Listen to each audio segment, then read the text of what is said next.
Welcome one and all to an exciting, nay, apocalyptic episode of The Damage Report. We got some serious climate change news to get into today, but don't worry, we've got some good news as well. And the first bit of good news, my co-host, Sabrina, back once again. How's it going, Sabrina?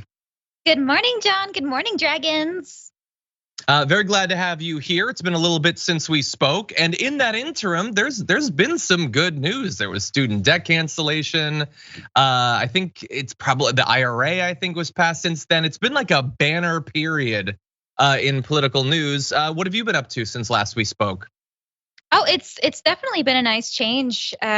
Seeing some positive stuff come out of the White House, especially the Twitter thread of them calling out the Republicans who had their PPP loans forgiven. Just that was love to see it. More of that, please. Yeah, it was nice, and not just for what happened, but because maybe it shouldn't, but it like subtly tweaks evaluations of what could happen. So like we've got a story coming up later on the show in the aftermath. Where a politician is pressuring Biden to do a thing. And normally I'd be like, he ain't gonna do it. And now I'm like, he probably ain't gonna do it. But maybe, because you never know. Dark Brandon, sometimes he wakes up and he chooses violence, we'll see. But anyway, very glad to have you here. And when I say that, I mean everyone. Thank you all for being here. If you wouldn't mind hitting the like button and sharing the stream, that'd be great so that people know we're live. And they could join us as we talk through some good news, some bad news, some fun news, some light news, and even some animal news coming up in the aftermath. I'm very excited for that. One of my favorite animal videos I've ever seen, we're gonna play in the aftermath today. And it's a hard hitter, I'll say that. But for now though, yes, you can send us messages. And with that, Sabrina, are you ready to talk about some news? Let's go. Okay, let's go. Unfortunately, we're starting off on the downside, but with that, let's jump into this video.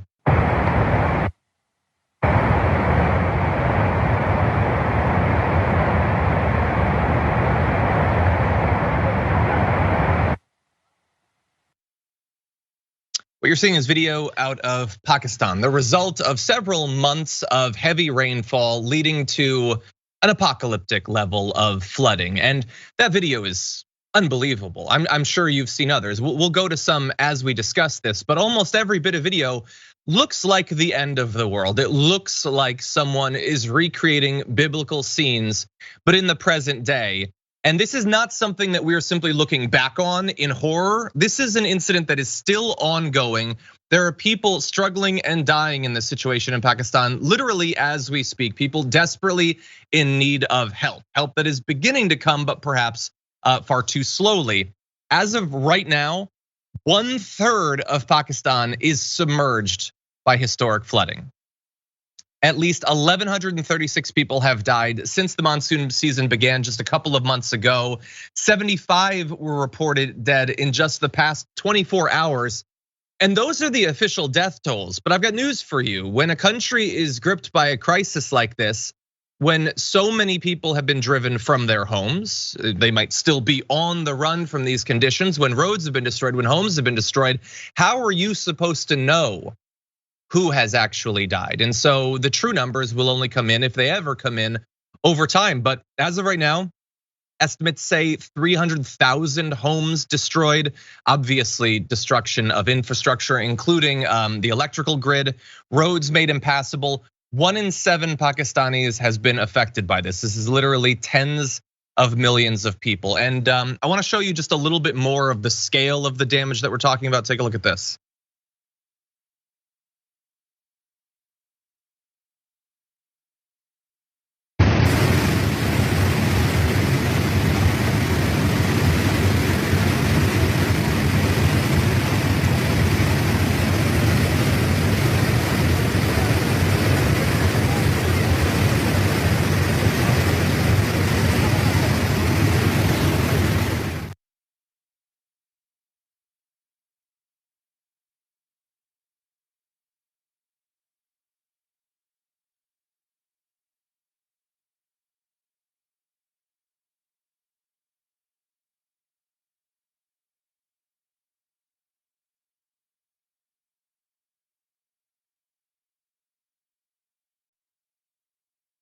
just incredible to see. And of course, we're going to be talking about climate change because flooding happens. Monsoon season didn't start 10 years ago, but it is made worse in the same way that virtually every natural disaster is made worse as climate change becomes worse.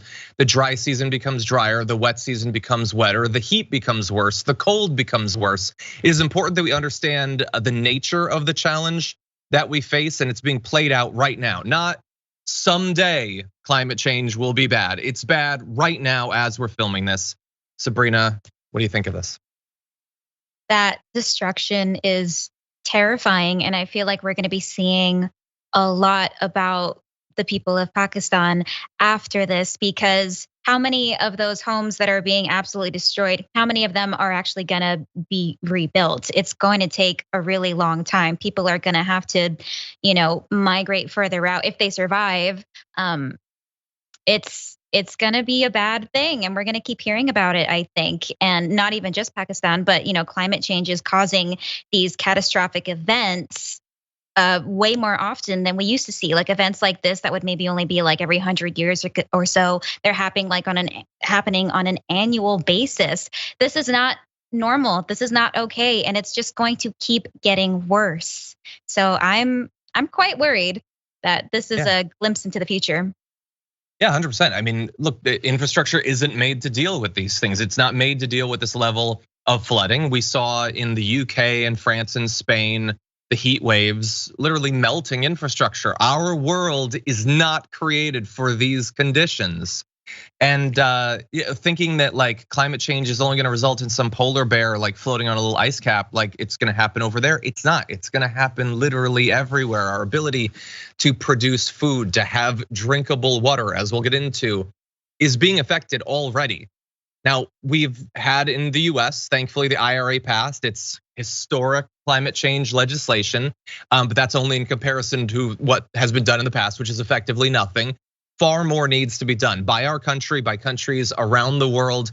In the meantime, though, since these sorts of incidents are unavoidable, they are coming and they will continue to come.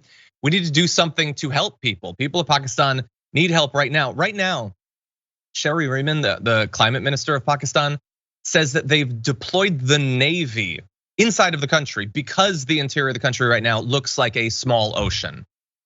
And to give you an example, sort of wide scale of the damage that was done, this is getting to what Sabrina was saying about, will these buildings be reconstructed? Take a look at this satellite footage showing us it is March 24th.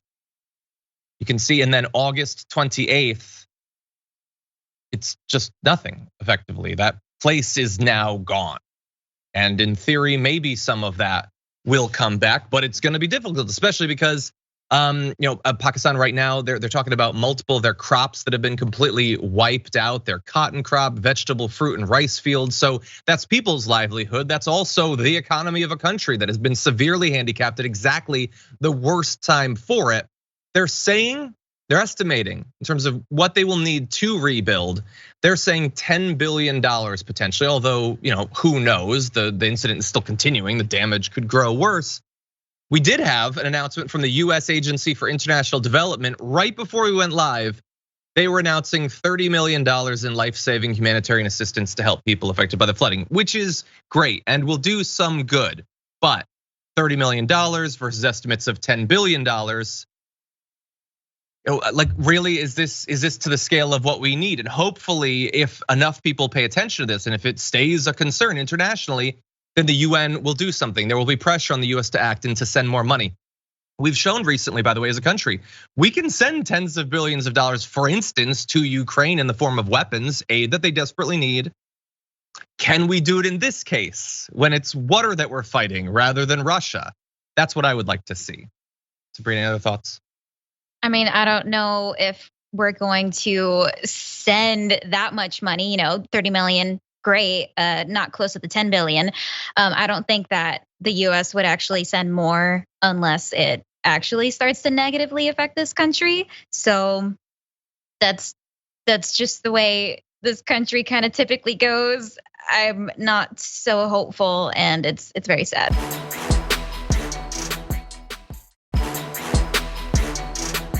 Water troubles continue, not just in Pakistan. But here in the US, take a look at what's going on in Mississippi right now. So absolutely insane flooding happening right there. An abundance of water, not an abundance of usable water though. So in Jackson, Mississippi, they have little or no water pressure in homes after the city's main water treatment facility failed at the beginning of this week. So right now, according to the governor who put out a statement, perhaps trying to draw some national attention to this, you can't flush toilets, you can't fight fires there, and fires can be a consequence of flooding. Reeves announced that the city is failing to produce running water. By the way, they already had issues. For about a month, there was a boil water notice, and residents were told to conserve what water they did have. So it was already an issue, but now this is, again, I don't know why it would be better if it were somewhere else, but we're used to saying that it's some other country that's having this experience, the complete catastrophic failure of infrastructure. Again, in a very real sense, a destruction of the capacity to maintain human life. No, it's here. It's happening in Mississippi. And again, it's flooding. Mississippi has had flooding. Mississippi will always have flooding, but the flooding becomes worse thanks to climate change. And again, it's not in the future, it's happening right now. Now, unfortunately, they have Tate Reeves. So what are the odds that he's gonna get that he's gonna come out of this crisis with a newfound respect for the scale, the scope of this climate crisis, and a desire to work inside of Mississippi and with the federal government to deal with it? I'm sort of doubting that that's gonna happen. I'm doubting that there's gonna be much of a concern about increased resiliency of things like their ability to produce water. But for rational people, this would be a great time to take this in, to learn from it, and have it inform our politics going forward. Sabrina, what are your thoughts? I'm concerned with the displacement that this is also going to cause, like in Mississippi. Like if you're going to continue to not have drinkable, usable water, even to like flush the toilets and whatnot, and there's flooding going on, I'm worried that this is just going to displace like a lot of people. Because do we actually think that, the representatives in that area are going to try and fix this for the long term? I don't think so. This doesn't happen that much in richer neighborhoods, and if it does, the problem actually gets fixed right away, as opposed to like maybe poor communities like this one in Mississippi. Probably not so much. People are just going to continue to suffer. Yeah, exactly. No, I mean the fact that it took literally years to deal with the situation of the totally avoidable water issues, for instance, in Flint.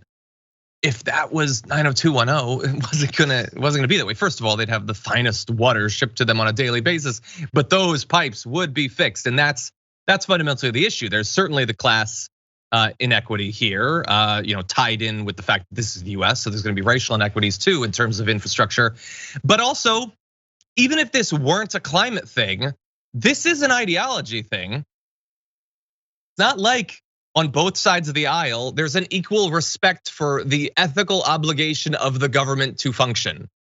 What is the government supposed to do, what it's not supposed to do in times that are easy, economically, in terms of public health, in terms of environmental disaster, then maybe it doesn't seem that critical where you stand on that question. But when the flooding starts, whether you think the government should function or not, whether you think of the government as a safety net to protect the most vulnerable from the worst outcomes, or if you view it as an unfortunate necessity to keep the peasantry in line, but if you could really keep your hands out of our pockets and away from our corporations, that would be ideal. Well, suddenly that gap feels pretty damn significant. It feels like the difference between life and death, and for some people just might be. Now here, thankfully, the level of the crisis, the lack of access to water, that can be compensated for in the short term. You can move water over by truck and those sorts of things. But like we've experienced things like in New Orleans, like we know how significant this can get. And it shouldn't take crises at that level to get people to start to center this stuff in their politics.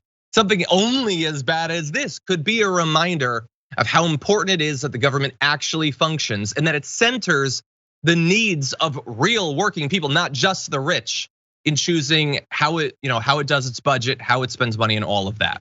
And so hopefully this will be a reminder. Hopefully the people of Jackson will get prompt assistance. But Sabrina, do you know that we have yet more water news for you? Because and it's gonna keep coming. It is, exactly. Some days we focus on fire, some days on water. It's like the Avatar: The Last Airbender method of creating show rundowns. We'll get to you, Earth. But for now, let's talk about other ice. Greenland is gonna melt. It's apparently just going to happen. And I don't mean if we don't do what we need to do. No, apparently, no matter what we do, we've got an issue coming. And the issue is zombie ice, which is not another needless spin-off of The Walking Dead. No, it's there, it's real, and it is scary. So right now, it's estimated that Greenland melting, the ice sheet there melting, is going to raise the global sea level at least 10.6 inches, which is a lot, and it is in fact twice what was previously estimated. And this is not a thing that we are apparently going to be able to avoid by taking the climate crisis more seriously in the short term, switching over to electric vehicles and all that because of the zombie ice. So what is that? Well, it's a doomed ice that, while still attached to thicker areas of ice, is no longer being replenished by parent glaciers, now receiving less snow thanks to climate change. Because it's not being replenished, the doomed ice is melting from climate change and will inevitably raise seas. And we cannot, in the short term, repair Greenland's, or I guess the climate's ability to renew that zombie ice. And so it is going to be raising the sea levels. The estimate puts it at 10.6. That's a lot. That would be absolutely catastrophic for a number of parts of the world. That's not the high end of the estimates, by the way. Some estimate, including there was a report in the Journal of Natural Climate Change, said it could reach as much as 30 inches. I mean, just absolutely amazing. And that's if we're responsible. That's with us being kind of responsible, at least insofar as we have the IRA. And so again, that we've got issues in Pakistan, we've got issues in Mississippi, and now coastlines around the world about to get a gradual hit over the next few decades, Sabrina. See, this is why I wasn't super duper excited over Manchin's bill that passed, where we got just like a scrap of money to put towards climate change, while at the same time continuing to like help prop up like oil and whatnot. Like, as long as we continue to prop up these fossil fuels, we are going to continue to see this destruction. We are going to continue to see, loss of drinkable water and whatnot. It's not going great. We need to take away this profit motive when it comes to fossil fuels. I'm pessimistic. Exactly, 100%. And we're seeing some movement. For instance, when it comes to like non-fossil fuel burning vehicles, California is going to be doing that relatively rapid phase in. That could have ripple effects throughout the country, so that's good.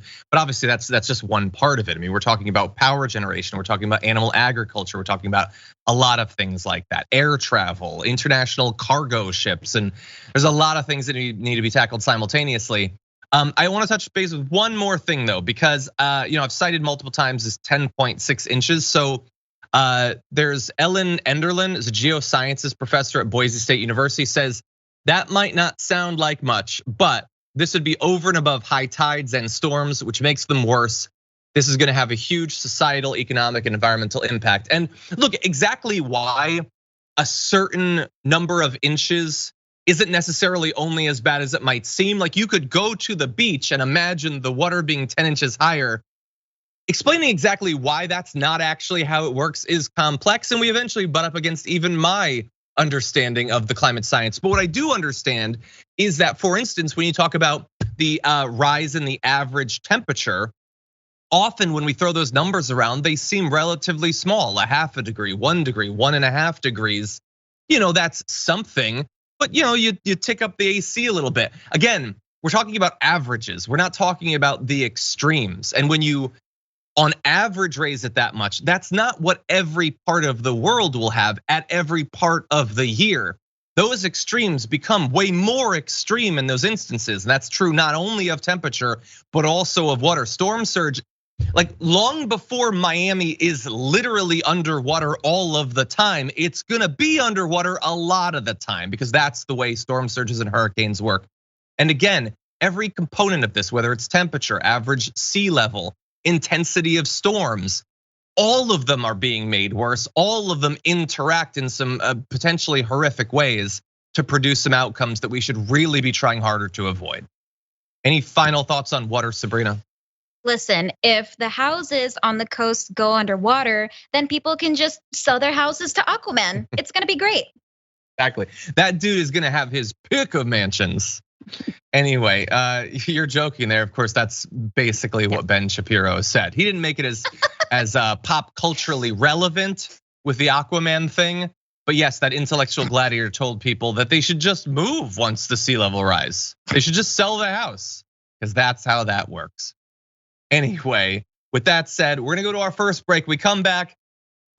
I did not expect in the news mad libs that we're often presented with that Donald Trump, Emmanuel Macron, and details of a sex life was the news we're gonna be faced with today, but that's what we've got. So we'll address it after this.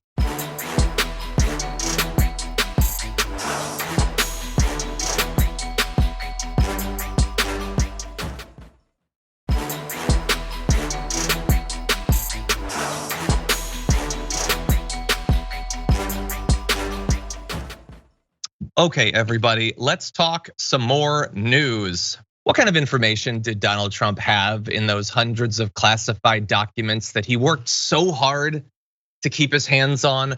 What was he doing taking those documents abroad when he was president? Why this guy who has never read a book had to bring boxes of classified documents with him when he traveled abroad? What was that about? Well, we don't know for sure. But there are some theories, and they have to do with a small scandal apparently that happened back when he was president. It involved the fact that he apparently often bragged to his closest associates, both during and after his time in the White House, that he knew illicit details about the love life of French President Emmanuel Macron. This is according to two different people talking to the outlet Rolling Stone. The former president apparently even claimed that he learned about some of this dirt through, quote, intelligence he had seen or been briefed on. This is the first ever time that we've had confirmed that Donald Trump paid attention during a briefing and retained the knowledge that was given to him. Now, exactly why sex life details, Emmanuel Macron, would have been presented during one of these briefing sessions, I have no idea. But the fact that that was what piqued his interest, I find very easy to believe. Now, there are multiple sources on this information. That does not mean that it is 100% solid. We would want to ideally know who those sources are, but this is what we're learning. It's apparently not clear whether the Macron-related documents the FBI seized had anything to do with his personal life. It could be that those are separate things, but we do know that that's one of the individuals who was referenced in these documents. It's also not clear whether the information on Macron seized from Mar-a-Lago was derived from US intelligence collection or even classified. Why exactly Donald Trump would go to this much trouble to maintain non-classified documents about Macron, I don't know. And why the FBI would have seized them if they were non-classified is an interesting follow-up question. But we're trying to figure this out. What we do know is that after, when he was president, he was bragging about this stuff. Apparently he said he knew naughty details that few knew. Don't use the word naughty. Don't do that, Trump, please. I want to use it someday, and now I'm not interested. Both French and US officials worked to figure out what he knew, how he knew it, how sensitive it was. And the officials in both nations want to know if the discovery signified some kind of national security breach. And look, you might say, well, how could it possibly do that? This is about sex life stuff. Yeah, that's true. But how would you get that information? Do you have a source embedded close to this world leader? Are you intercepting communications? Are you hacking into servers or computers? I mean, the only ways that you would get that information are also probably really good ways to get information that's non-sexual, that might be about national security. And so you can understand why both the US as well as French authorities were a little bit worried about this. Now we have more on the history of Donald Trump being super thrilled about having dirty details about individuals. But Sabrina, what do you think about this? Does this make it better or worse than if the documents are about nuclear weapons? The thing is, it's weird that he would brag about it. Like, it makes him sound worse than whatever he could possibly know about Macron's sex life. I mean, unless there's something like illegal about it, which I think if there was, then we would have found out by now. So if it's just like some kinky stuff or something, then that kind of makes Trump look like the weirder person to really hold on to that. I think 100%. I will say This almost makes me feel a little bit better about the situation from a national security perspective, a little bit worse from a we want to get you suck up perspective, which is that it is plausible to me that Donald Trump would want to maintain the hard copies of stuff about little naughty details he's not supposed to know. And if that is actually what he knew, and if it's not about here is where our missile defense launchers are, then that's way better for the country. It's still illegal. You still can't have that information, and it reflects super poorly on him. But I feel better politically in terms of whether this will result in Donald Trump going to prison. I think that the odds of that, no matter what, are pretty low. I would assume if this is what those documents were primarily concerned about, then it would be lower. And honestly, it's got to be a mix of the two. You don't have hundreds of documents about Macron's sex life. That seems inconceivable unless that guy is way busier than I imagine he is. In any event, when Trump would brag about Macron and what he knew, he was apparently often light on details and specifics. It's often, one source said, hard to tell if it's bull-s or not. So it's possible that the details were as vague as they caught some sort of sext or something, or they saw a photo, or it could be something like that. It doesn't have to be super detailed. It's not like necessarily that they have videos or something like that. But of course, Trump is gonna be obsessed with this. You probably remember earlier in the primary cycle, there was the primary battle between JD Vance and Josh Mandel.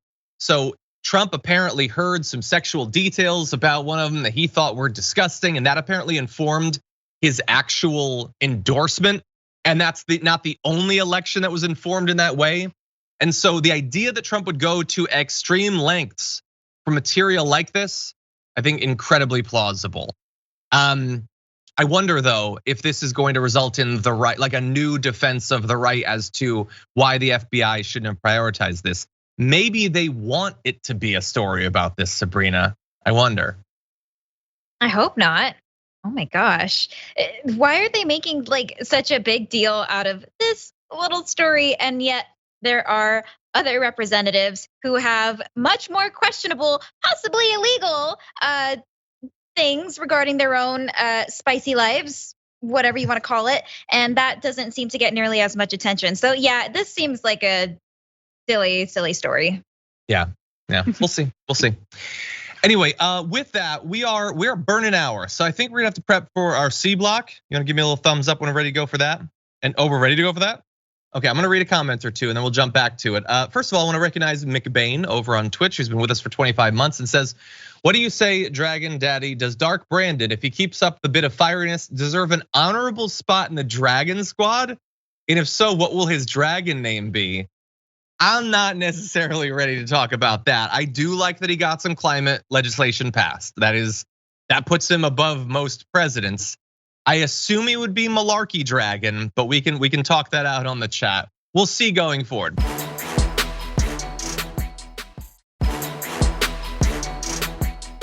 For now though, let's get ready for this because actually very recently I was lucky enough to sit down with Representative Hank Johnson, who has a bill to radically reform the SCOTUS. And that is going forward, one of the most important things for the Democrats to prioritize. And so I wanna make sure that you see this talk we have because it could be important for informing that debate going forward. Here is my talk with Representative Hank Johnson. Most people seem to agree that the Supreme Court is in a bit of a legitimacy crisis, and you can probably fill in for yourself any number of different reasons why that is. Obviously, there's been a lot of focus on SCOTUS after the repeal of Roe v. Wade, but the nomination process has been a mess for a number of years. The high stakes nature of winning the presidency so that you can get justices just in case, timing when they retire or if they might die, the entire thing is a big mess. The thing is, there are multiple plans for how you could reform the SCOTUS so that it could do its job with a little bit less chaos sort of baked into the process. And we're very lucky to be joined on the program today by Congressman Hank Johnson, who has a bill to do that, to reform the SCOTUS. Congressman, welcome to the Damage Report. Thank you, great to be with you. It's great to have you here. We've been talking about the need for reform on the SCOTUS for some time on the show. And so tell us a little bit about your bill. How would it change the Supreme Court? Well, the Supreme Court Tenure Establishment and Retirement Modernization Act, also known as the TERM Act, would establish an 18-year term limit for justices of the United States Supreme Court. They would rotate on for 18 years and they would rotate off after 18 years of service. And once we get to the point where we have no judges who have served longer than 18 years, that would be at the point where every 2 years a judgeship or a justiceship on the Supreme Court would turn over. And that way you would give each presidential term 2 appointments to the United States Supreme Court. And we would infuse the court with a little modernity, a little fresh air, and a little more accountability to the American people. Right now, with there being no term limits, and with a court that has been packed with right-wing extremist judges, it's clear that there is no accountability. These justices can do whatever they want. They can impose their draconian views on everyone else. We don't vote for them. We can't vote them out of office. The only way we can get them out of office is to impeach them. And we've seen how difficult that is to impeach, convict, and remove. So in order to bring the court up to modern standards and to protect it from itself, because at this point, it has delegitimized itself with its rulings, with its right-wing extremist rulings over the past few years, particularly over the last term of the court. We're trying to save the court from itself and restore the ability of the people to have confidence and trust in the rule of law as established by the United States Supreme Court. Okay, so as you laid out, once you're fully through to this system being how everyone got on the court, you'd have some predictability, regularity. Every term, you'd get 2 changes to the court. So until we get to then, what would happen to the current sitting justices? Well, when they reached, or once the legislation becomes effective, once it's passed by the House and Senate and signed by the president, then any justice who has served in excess of 18 years would automatically be out sitting on the Supreme Court as an active justice. They would go on senior status, and they would be available to fill in for a justice in case there was a vacancy on any particular decision due to recusal or some other cause of there being less than 9 justices to decide a case. And a new justice would be appointed to replace the justice who would have been timed out by this legislation. So there would be no retroactivity under this legislation. And we would begin the process of replacing justices with a new justice. And that new justice would have an 18-year term until they termed out. Okay. I want to get your opinion about some of the criticisms that I've heard or that we can reasonably predict for this. So President Biden had a panel that looked into, relatively early on in his presidency, possible reforms. And they seemed open to several of them.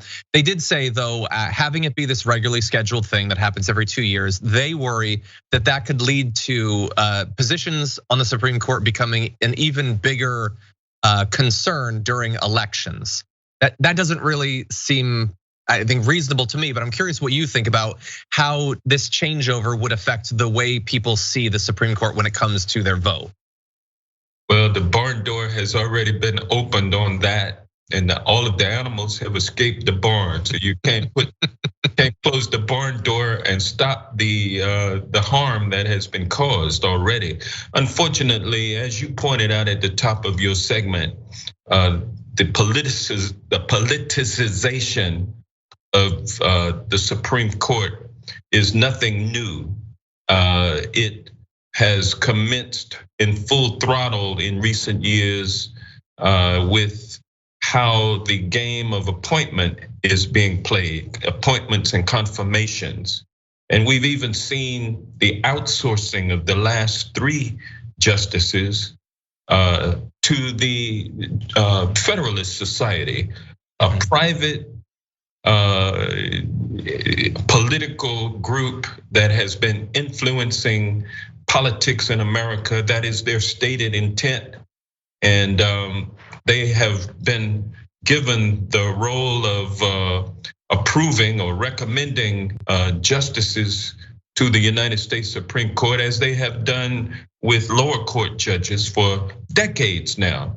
And so that process has been totally politicized before it even gets to the Senate, which then has a process that is political, where the potential justice comes and sits down and looks everybody in the eye and says, "I believe in precedent," and and then once seated, proceeds to do what they have been trained to do and what they were put on the court to do by the interests that put them on the court.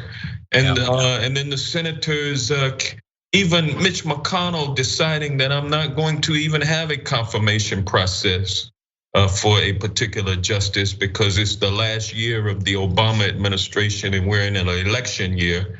And so as a matter of policy, we have a new one, and that is we're not gonna consider any appointments of justices to the highest court of the land during an election year. And then in the very next election, flips that rule on its head, and within days of the election, ushers through the appointment of the Honorable Amy Coney Barrett as a justice on the United States Supreme Court. After which he invites her to the Mitch McConnell, whatever it was. They had some kind of event, political event in Kentucky, at a place that's named for him. And here is the Honorable Amy Coney Barrett announcing to the public that it's a lie that Supreme Court justices are acting in a political manner. So, politics has infected this court to the point where those who have been infected don't even realize that they've been infected. So we've got to do something about this, and that's what the Term Act will do. Okay. Yeah, the current system influences in a political direction so many different things, up to and including the why you would choose one justice over another. The fact that they serve lifetime terms incentivizes choosing someone that's as young as possible. But obviously, if you want to have someone with a lot of experience and wisdom and experience, that should influence you in the opposite direction. But clearly, it doesn't. I want to jump to the path to getting it potentially passed, because I think it probably goes without saying that many Republicans will not be a fan of this. Although it is difficult to imagine what about the proposed system that you're talking about has any sort of political bias whatsoever, unless it's biased towards advantaging a party that can win presidential elections. I suppose the Republicans might be a bit sensitive about that, considering their difficulty getting a majority of the country to support them.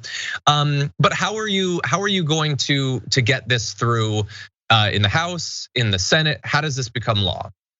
Yeah, I think Democrats by and large are not in favor of politicizing the court any more than it has been politicized. And we respect the rule of law, we respect judicial independence, and we respect the ability of and the need for the judiciary to be a co-equal branch of government, rather than one that is subservient to either the executive or legislative branch or both. And so let's start out with that premise. We want to fix the court, we want to unpack the court. And this is what Republicans have done to our courts. And it's something that we need to correct. And yeah, you're right. Republicans have the court exactly where they want it. And they're not going to be favorable of change. And in fact, Republicans who used to call themselves the conservative party. I mean, conservatism means that we don't want to change anything. We want everything to remain exactly as it is. And in fact, That's what their Supreme Court does, is takes it all the way back to the minds of the framers of the Constitution, and they try to interpret the Constitution in accordance with whatever those framers of the Constitution, however lacking in diversity they were, notwithstanding the lack of diversity, but they try to get into the heads of what were they thinking and then rule accordingly. Our friends in the legislative branch on the Republican side would like for everything to be as it was, but unfortunately, everybody didn't have rights back then, and they still don't want us to have rights. That's why they are attacking our fundamental right to vote, in addition to taking away women's reproductive freedom, and they have on the agenda the rights of others as well that they want to clip or terminate. And so that is what Republicans do. I'm not expecting any support from them. What we must do is elect more Democrats.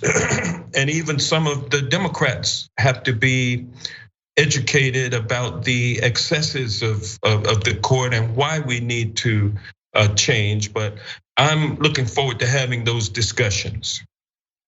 I am as well. I mean, the main components of your bill, it's been my preferred path to Supreme Court reform. It seems the most equitable, fair, lets people, sort of predict how the court is going to change over time. I think what we need is less chaos in politics, and I think that it would produce it. So, I very much like the direction that you're going in there, and I obviously wish you and co-sponsors and all that the best of luck in getting it passed.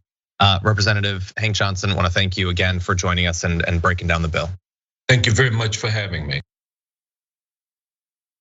So yeah, I had a great talk with the representative. I know there are a lot of different ways that people conceive of reform. Like this, for instance, doesn't change the total number of seats on the Supreme Court, which I know is a priority for some.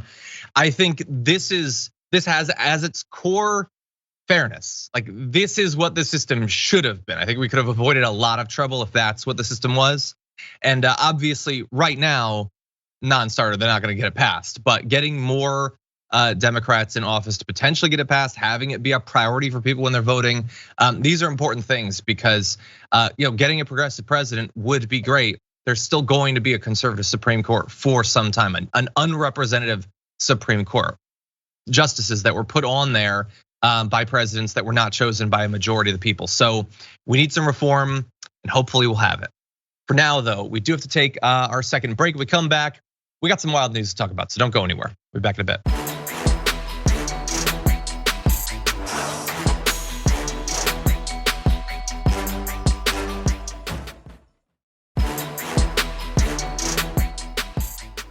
I apologize. I was a very bad host in a behind the scenes sense. I don't know if it was clear from the rundown, but we can jump. Let's get ready to jump to the E block, I think, time-wise. I think we can fit that in, and then we'll be able to get the D block is not being skipped, everyone. It will be coming later on.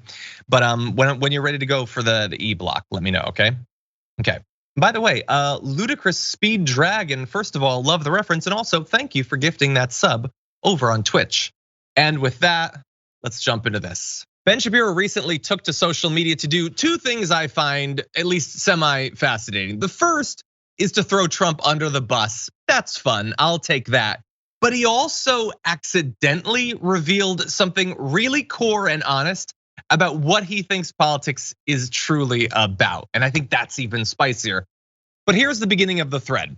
He says the Republicans are losing steam in the 2022 election, which is true. There are some reasons for this, the Democratic upswing in the wake of Dobbs being the most obvious factor.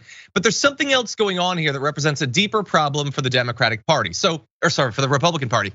First of all, I love that he just glosses over. He admits, we overturned Roe v. Wade and that is hurting us across the country. Maybe this is an opportunity to learn something from that. Why is that hurting you across the country? Why is it that people didn't want that to happen? But he's moving on. He's not interested in that. He says there's a bunch of nonsense, and we're gonna get to the point though. This means that when Trump is attacked, Republicans immediately return to making him the centerpiece of the conversation.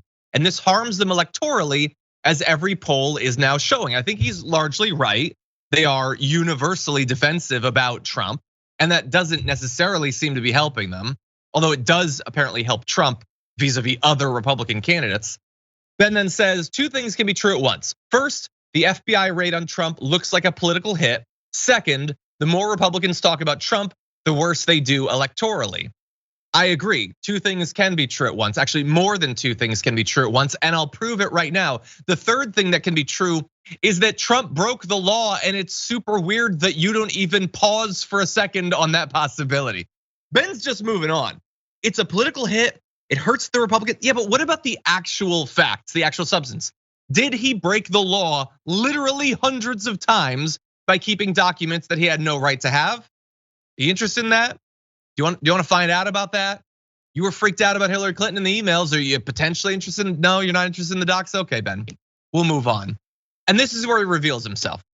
He says, Americans vote against things, not for them. If Republicans want Americans to vote against Biden, they have to campaign against him, not against the FBI or the deep state or on whether Trump had the right to have boxes of classified documents in his closet, which again, I really wish you would focus on. And look, I think maybe focusing more on Biden would be good for the Republicans, but that point there that I find fascinating, Sabrina, is he says Americans vote against things, not for them, which I think historically is pretty accurate. But is that what it should be? That is such a different question. And he's not questioning whether this is what the way things should be. He's just saying that's what it is. You vote against things, not for things. Why would you vote for things? Why would something be offered to you? I find that so interesting. And that's why every election, everybody is so pessimistic. Everybody feels like they're forced between a rock and a hard place, as if it's almost, not designed that way. Like people do end up voting against things. They do end up picking the lesser of 2 evils, and people don't want to vote like that anymore. And so they just won't. That's why voter turnout is always abysmal. So he's, man, I don't want to give him a W, but he's got something right. Yeah, there. So I agree that he is identifying what's happening, but he's also identifying that he is fine with this. And of course he's fine with this. He doesn't want people to have the prospect of voting for something because he doesn't want there to be something for them to vote for. For implies that the government is doing something, offering something. The government, from the point of view of Ben Shapiro, is never supposed to do that. Certainly not for regular people. Every 8 years or so when a Republican becomes president, despite never winning the majority of the vote, there are tax cuts for the rich. That's a thing that the government can offer, but not for regular people. The Democrats are supposed to vote against Trump. The Republicans are supposed to vote against, I don't know, trans swimmers or something, but always against people, never against something actually being offered. And I think that that's wrong. You'll notice he's not telling the Republicans to campaign on what they're gonna do, what they're gonna offer, what they're gonna change, the legislation they're gonna pass. He's just saying, don't hit the deep state, hit Biden directly, which is effectively the same thing. It's just say stuff. Don't do anything, don't offer anything, don't promise anything, just say things. And then one way that I think he does sort of get something wrong is, I'm gonna jump ahead to this last graphic 6. He says, Democrats, we don't want to talk about Biden, the economy, our perversion of the education system, or Afghanistan. Let's talk about Trump. Republicans, great idea, let's talk about Trump. Okay, but here's the thing. The Democrats actually have been doing some stuff recently. They passed that climate bill. They canceled student loan debt. Those are things that they do want to talk about. It's not that the Democrats don't want to talk about the education system. They want to talk about the fact that they just canceled that debt. It's Ben Shapiro that doesn't want them to talk about that. He wants it to be kept about personalities. Sabrina, any final thoughts? Yeah, I don't know what exactly he's talking about, as if like Republicans, that's a great idea, let's talk about Trump. Like, I feel like that was a strategy even back when Trump was campaigning, let's just talk about Trump and how ridiculous he is. But he's also forgetting to mention that kind of backfired for Democrats as well. So I don't know why he's kind of poo-pooing on the Pied Piper strategy when it kind of worked for the Republicans before. I really don't know what he's trying to say. I don't know. I'm not sure he does either. In any event, that's all the time we have for our first hour. There's a lot more news to get to, including fun animal news. So don't go anywhere. Sabrina will be back on the other side.